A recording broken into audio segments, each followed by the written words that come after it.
Welcome to our Kitchen Table Talks, a podcast of the Public Engagement Initiative, Suffrage, Race, Power, Black Women Unerased. Unerased, unerased, lift up Black women today. 100 years of pain, suffrage, and sorrow. Yesterday, today, and tomorrow.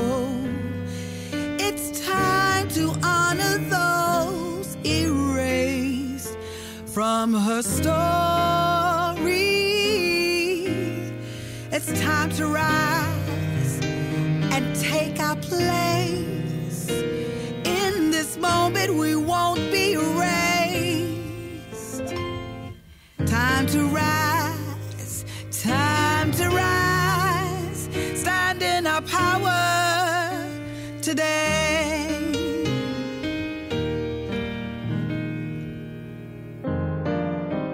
I'm Gwen McKinney, creator of SRP Unerased. Our theme song, A Black Woman's Love Song, features LaTasha Brown on vocals and Glenn Pearson on piano. Join our podcast host, Washington and former publisher Denise Rolark Barnes, who chats with leaders of the Black Women's Health Imperative and Girl Trek. But first, insights on healthcare, self-care, and who cares about us. We can't think about Black women's health without thinking about what history has taught us, what current day events has taught us about the healthcare system as a system of oppression. We're not seen, we're not heard, and we can think about this across the spectrum of healthcare conditions that Black women face.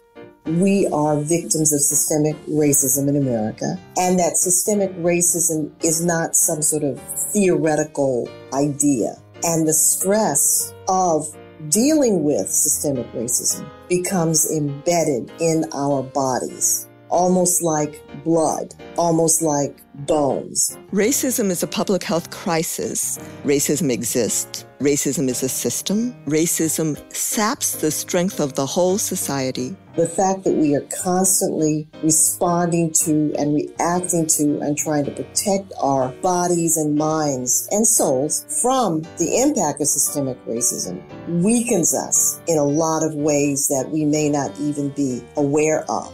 COVID-19 ripped the sheets off of racial inequity and how racism has differentially structured opportunity and assigned value in this country. We're more likely to be infected by the virus because we're more exposed and less protected.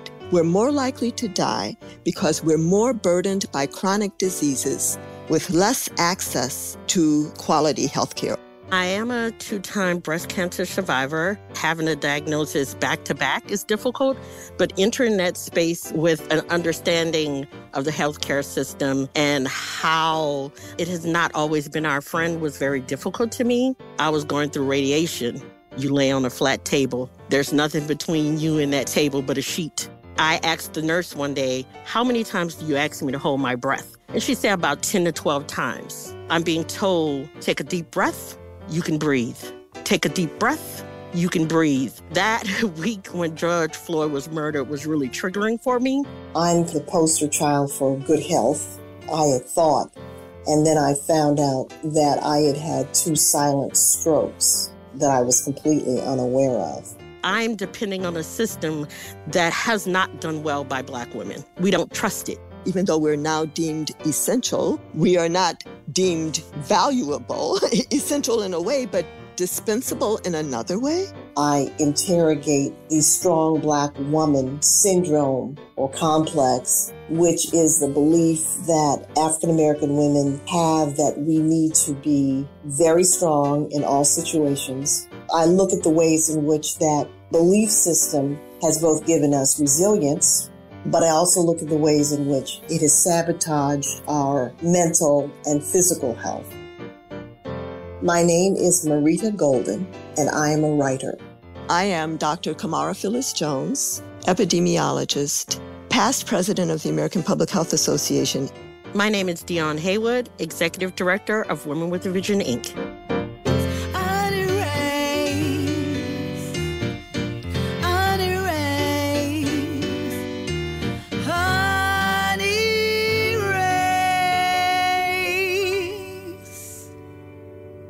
I'm Denise Rollard Barnes, publisher of the Washington Informer newspaper, and it's a pleasure to host two dynamic guests at our kitchen table. Hello, my name is Vanessa Garrison, and I am the co-founder of a movement called Girl Trek. My name is Dr. Kanika Harris, and I work as the maternal health specialist for the Black Women's Health Imperative. Welcome to the kitchen table, my sisters. We're in the height of a pandemic that is disproportionately hitting our communities all across the country. And there's a lot of debate about health insurance, the threat of being cut off for pre-existing conditions, and the skyrocketing costs of prescription drugs. But even more fundamental, how do Black women stay healthy and whole? In our mashup, we heard the battle cry that racism is at the root of a profound public health crisis. I want to ask each of you, what does all of this mean for Black women? And Vanessa, I'll start with you. We have almost 900,000 members, so since you've even gotten that bio, and we'll be hitting 1 million Black women who are walking with us every day to reclaim their health and to revitalize their communities. And one of the number one things we're hearing from Black women, which I think all of us know to be true, which is COVID and the global pandemic, and even what's happening with the racial reckoning in this country. These issues were already front and center with Black women. We were already disproportionately impacted by chronic disease. We already are dying at higher and faster rates than any other group in the country. The stress and trauma that we are dealing with from the injustice in our communities is showing up and manifesting in so many significant ways. The most vulnerable among us have been telling us, and they have been blowing the clarion horn for a while, it's time for us to pause now and deal with the deep-seated and deep-rooted issues in this country. Amazing. Dr. Harris, we know that the scourge of COVID-19 continues to ravage our communities, but how does this amplify other health disparities, as Vanessa mentioned, that particularly impact Black women? Fundamentally, when we look at self-care and how radical we have to be to take that back and to talk about chronic diseases, COVID just amplifies the fact that stress and structural issues in this country, since we've landed here, have been the culprit behind the health inequities that we experience. And COVID just magnifies that. But as Vanessa was talking about, we've been ringing the sirens, but I would also add to that the narrative has changed. We're not new to pandemics. So when my grandmother was born, we had the influenza pandemic in 1917. These same issues were there. The same disparities were there. And I just think the narrative has just changed. The language changed around the racism, the dog whistling changed, the narrative changed.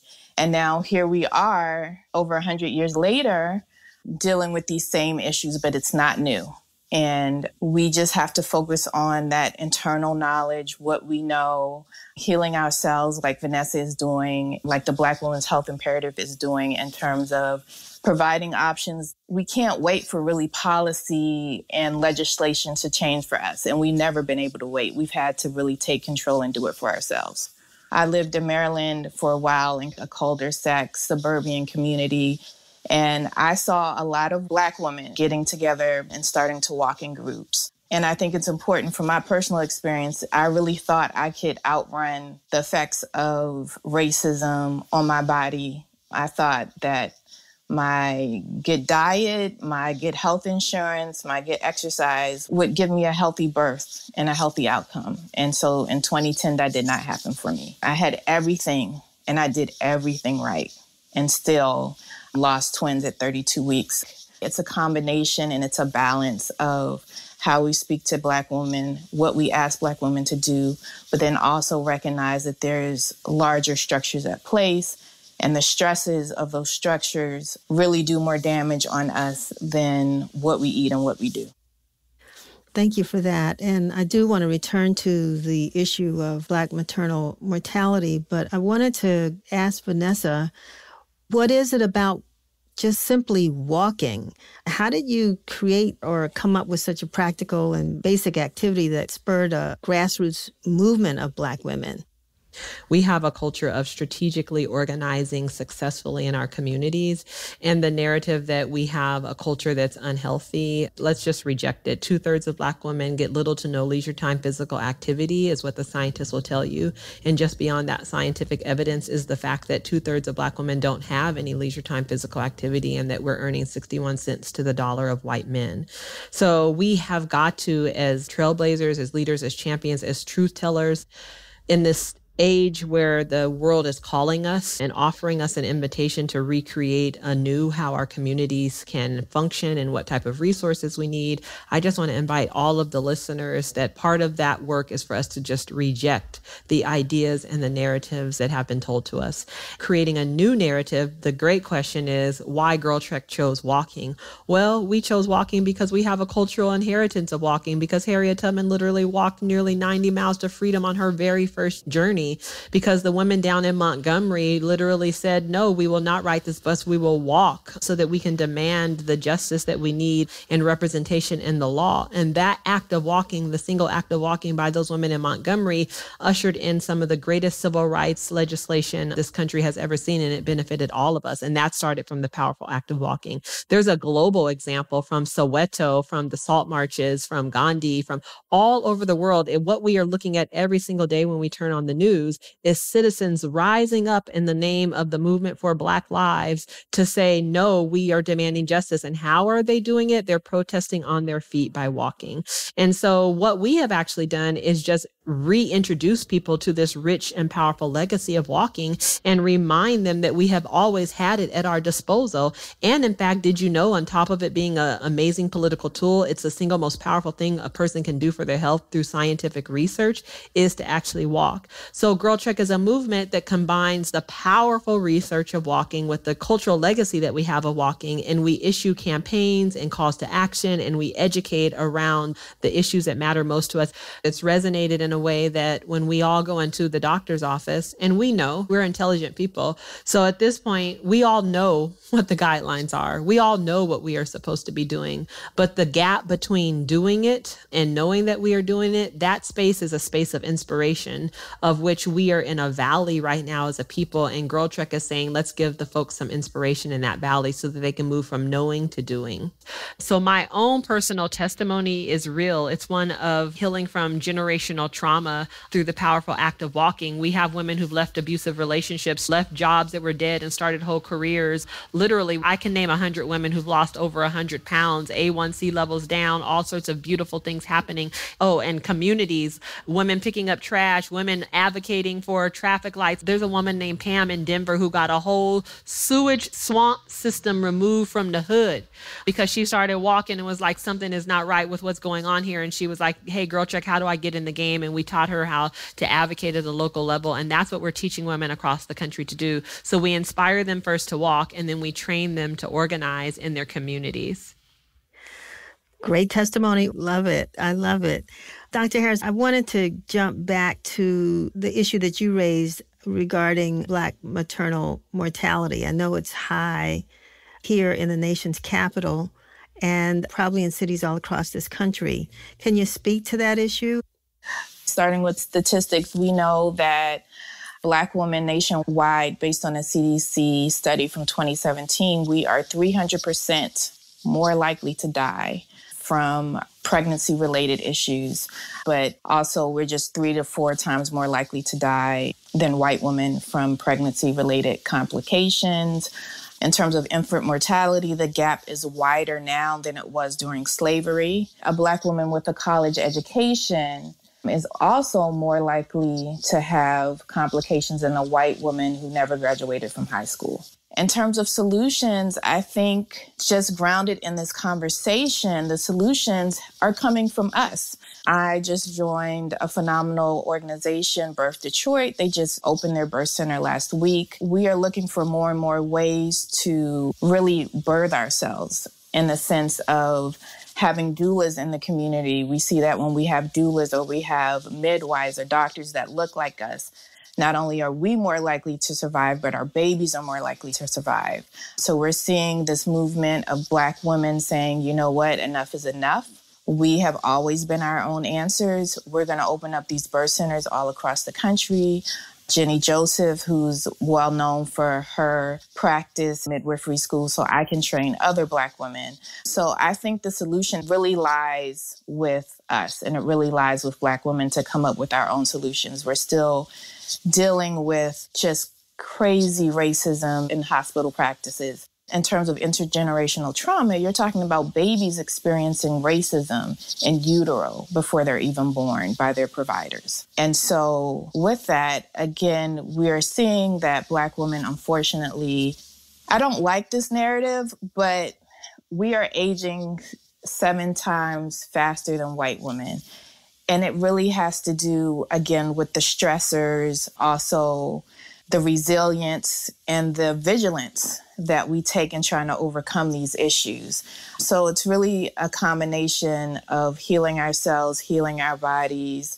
I love the example of just doing simple things, walking, drinking more water, all of those things in combination with finding out how can we protect ourselves from the effects of racism. And one of those ways that we're trying to reclaim that, or that I've seen in terms of solution, is Black women just saying, we're going to do this for ourselves. We're going to surround these pregnant women and we're going to give them all the resources they're needed. You're seeing a rise in just birth centers and Black women birthing in birth centers during COVID because we're scared that we might lose our babies in the hospital or someone is not going to look out for us. We're not going to have enough support in hospitals. So you're seeing a rise of Black women just delivering in birthing centers or delivering at home with midwives. Amazing. This episode is titled Healthcare, Self-Care, Who Cares About Us? What does it trigger when you think about the topic of this conversation, Vanessa? My co-founder, Morgan, and I, we had an opportunity to interview Angela Davis and Nikki Giovanni at the same time to talk about the self-care practices that have been passed down from generations of Black women. And in that conversation, Nikki Giovanni challenged us around both our beauty standards, health standards, everything. She challenged that we're really asking the wrong people. And I would say, who cares about us? I don't know, except to say that we better care about ourselves and start to pour into ourselves. We better start to invest in starting to revive the practices and traditions that have sustained Black families. And then as a collective community, we better care about ultimately how our neighbors' kids are getting educated, how our neighbor's son who's in prison is getting out. Actually, today had a conversation. Girl Trek is leading daily conversations around educating Black women. And today's topic was Gwendolyn Brooks. And one of her most famous poems has a quote that says, "We are each other's harvest. We are each other's business. We are each other's magnitude and bond." I would say that the administration doesn't care about us. Our local government likely doesn't care about Black women or Black men or Black families based on the way that they have been governing. I would say that businesses in this country are profit driven. And so they care about us only to the value that we can bring from our dollar. Let's take it out of the healthcare space and say, what would it look like if we started educating our kids? What would it look like if we started doing community discipline around our kids? When the grandma used to be like, I got my eye on the whole block. What would it look like if we started actually doing microfinancing for our community? So we need to care about ourselves. And I would say put less even emphasis on who cares about us. Dr. Harris, do you have anything you want to add to that? COVID and this reckoning that we're in right now is a reminder for us more so than we've got to fight harder, we got to do more, we got to be out there protesting, doing this, doing that. I think it's a both and. I think, yes, we've got to get these policies out here, legislation change, do all those things we've always done, do the protests, do all these things we've always done, and get back to that ancestral knowledge that Vanessa is talking about of how do we take care of ourselves? Because we've been through way worse situations in history. And if you just look at historically where we are now, I think we just got a little comfortable. We thought we were good. Not all of us, but I think with COVID, you're seeing that it's just cutting across all of that class, race, everything. It's cutting across all of that, showing us that, hey, we're not okay. We need to start, as Vanessa said, just investing in ourselves, investing in our communities, looking out for each other.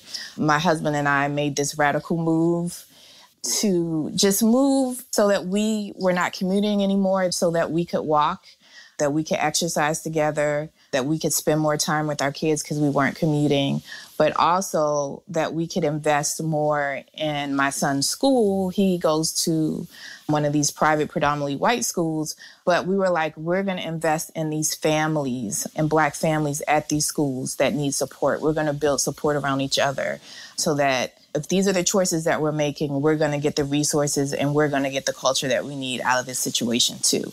So I just think most of us are in a situation and they're reckoning not only with the country, but we have to reckon with ourselves about how we're going to move our families and communities and not wait. As we wrap this up, I'd like both of you all to give our mothers, daughters, and sisters your prescription for health and healing. Look, the answer is 30 minutes a day of self-care. The answer is to reject the idea that we are not worthy of investing time in ourselves, even in this conversation around all of the stuff we could be doing in an election cycle. I don't think there's been enough conversation around how Black women themselves are an issue area, and we should be investing in and taking to the streets in favor of our own selves. Find time every day. In that time frame, you could pray, you could meditate, you could walk, you could do CrossFit. We have women who are literally just at the point of even starting to consider the possibility of their lives. They can't even get off the couch, but they take 30 minutes a day or find some time where they can pull away from their kids, the expectations, the demands, the performance of who we are, to ask ourselves, who am I actually and what do I need? We can't even begin to build an agenda for the health and well-being of Black people if we as individuals don't come with advocacies around what we need. Let's not overcomplicate. Let's first start there with a rooting down. Who are you as a person and what do you deserve? Spend some time on that. From there, now we got a lot of other stuff we need to do. And I'm sure Dr. Harris is going to tell you we need to go get some checkups. We need to eat better. We need to do this. We need to do that. We need to be in the street. Look, there's a lot of other things. I don't want to pretend. But boy, if you start somewhere else, then you become a false prophet. It starts with individuals, all of us, loving ourselves and then loving on each other. And even in its most simplest form, I'm okay with saying that that's where I think the revolution starts. I would say that it sounds simple, and sometimes it is just not that simple. Yeah. So, of course, we are enough. And just getting up every day and telling yourself you are enough, just as you are showing up today, you are enough. Just show up. You are enough. And then from there, take those small steps wherever it is. You may not start at 30 minutes a day. You may start at 2 minutes a day. You may start at 2 minutes of silence. You may start, I've heard stories of people walking one block and then they walk another block and then they add on, but really work at the simplest place, whatever that is for you. We're talking about some people, as Vanessa said, that can't get up. They might be listening to this podcast and they have not gotten out of bed today. I had a really tough time with postpartum depression, just not knowing what was going to happen when I woke up in the morning, how my day was going to end. And so I know what that is like. And I would say just wake up every day, say, I am enough as I am right now, this moment, and think about what you can do to get closer to whatever those goals are for yourself. Can I thank you, sister? I have a good friend, Veronica, and she says, we cannot heal what we cannot feel. And you telling the truth about your own journey, from what you experienced with your twins to what you experienced with postpartum depression, that is the most powerful thing we can do as Black women who have somehow gotten a platform where we can talk to other people. So I just want to thank you right now in this moment. Thank you. And I'll say thank you as well, Dr. Harris. Both of you all have done a wonderful job today. We thank you so much for your time. And we want you to feel as inspired as you have inspired us to learn how to care about ourselves. We wrap this kitchen table episode with our Culture Pop segment. Here's Ain't It the Truth, a song composed by pianist Oren Levine, featuring vocalist and sound engineer Carolyn Malachi.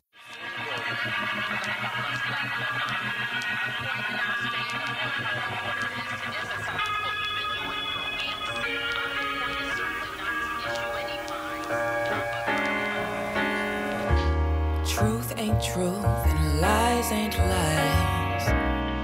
It's getting so you can't believe your eyes. Don't know that I'm surprised, can't process it all. Wrong ain't wrong, and right ain't right. Maybe day, maybe dark as night. Keep looking for that light just beyond the wall.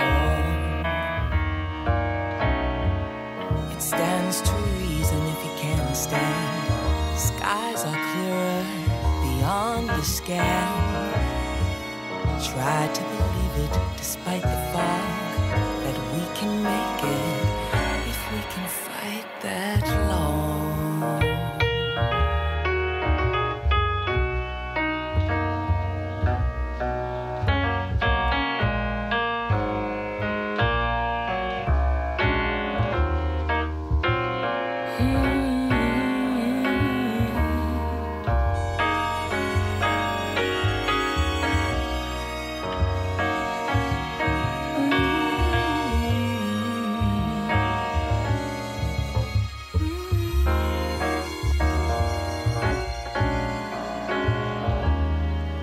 Up ain't up, and down ain't down. Wonder how I'm standing on the ground.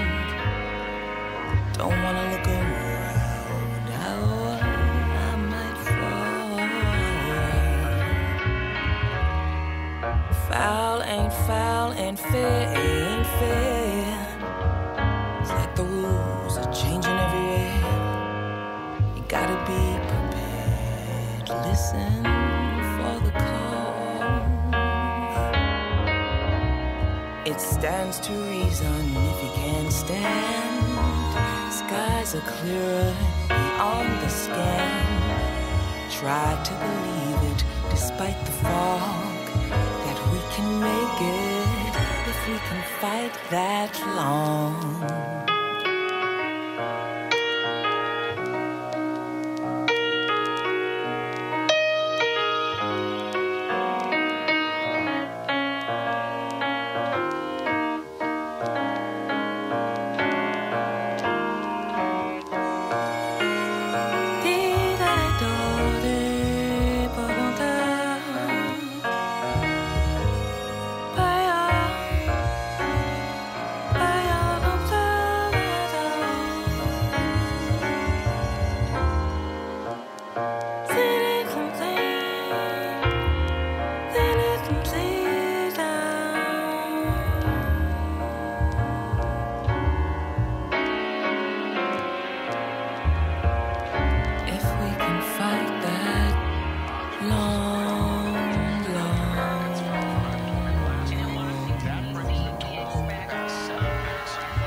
This is our moment to tell our story, how we offered our gifts without glory, through the pain and the fears, the trial and the tears.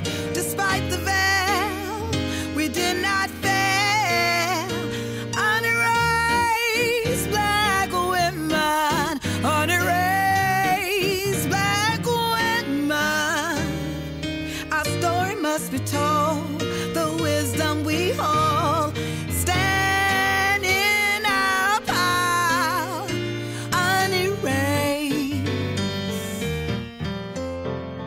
Thanks for listening to Kitchen Table Talks, a podcast made possible by support from Craig Newmark Philanthropies, the Groundswell Fund, the TD Charitable Foundation, and anonymous donors. Special thanks to producers Carolyn Malachi, Tarakan Gross, Levi Perrin, and Volubility Podcasting. We had help from Javita Hill, Rosemary Neely, and Linda Jackson Leslie. I'm Gwen McKinney, creator of Suffrage Race Power, Black Women Unerased, inviting you to tune in to our next episode of Kitchen Table Talks and visit us online at srpunerased.com.